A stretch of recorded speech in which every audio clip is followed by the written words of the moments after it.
దీని బిఫోర్ వీడియోలో మా హస్బెండ్ అండ్ వాళ్ళ సిస్టర్ కలిపి చేసుకున్న రక్షాబంధన్ సెలబ్రేషన్ చూశారు. ఇక ఇప్పుడు నా టర్న్ అనమాట. ఆల్రెడీ నేను ఆ వీడియోలో చెప్పాను, అప్పటికే ఇంట్లో 12:30 అయిపోయిందని చెప్పి.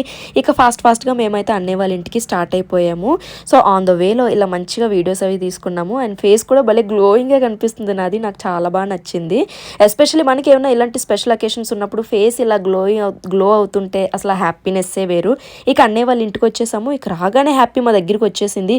ఇది నాకు చాలా కొత్తగా అనిపిస్తుంది. నేను ఆల్రెడీ దీనికి ముందు వీడియోస్లో చూపించాను. ఫుల్ హెయిర్తో భలే క్యూట్గా ఉండేది. గ్రూమింగ్ చేయించాక ఇలా ఇంకా చిన్న పిల్లలకు కనిపిస్తుంది. సో అప్పటికి అన్నీ లేరు, బయటకు వెళ్ళి వచ్చేసారు ఫ్రెష్ అయ్యి. ఇంక ఇలా హ్యాపీగా రాఖీ టై చేసేసాను. రాఖీ టై చేసి మంచిగా బ్లెస్సింగ్స్ కూడా తీసుకున్నా. అండ్ ఇదే కాకుండా ఈరోజు మా వదిన కూడా కట్టారు మా హస్బెండ్కి. ఫస్ట్ టైం అనమాట రాఖీ. నాకు కూడా చాలా హ్యాపీగా అనిపించింది వాళ్ళిద్దరు అలా రాఖీ టై చేసుకుంటే. అండ్ మా హస్బెండ్ ఇంకా చాలా హ్యాపీగా ఫీల్ అయ్యారు. ఇక దాని తర్వాత ఈ అక్క తమ్ముళ్ళు కూడా ఇలా క్యూట్గా రాఖీ టై చేసుకున్నారు. సో ఇది రాఖీ మినీ వ్లాగ్.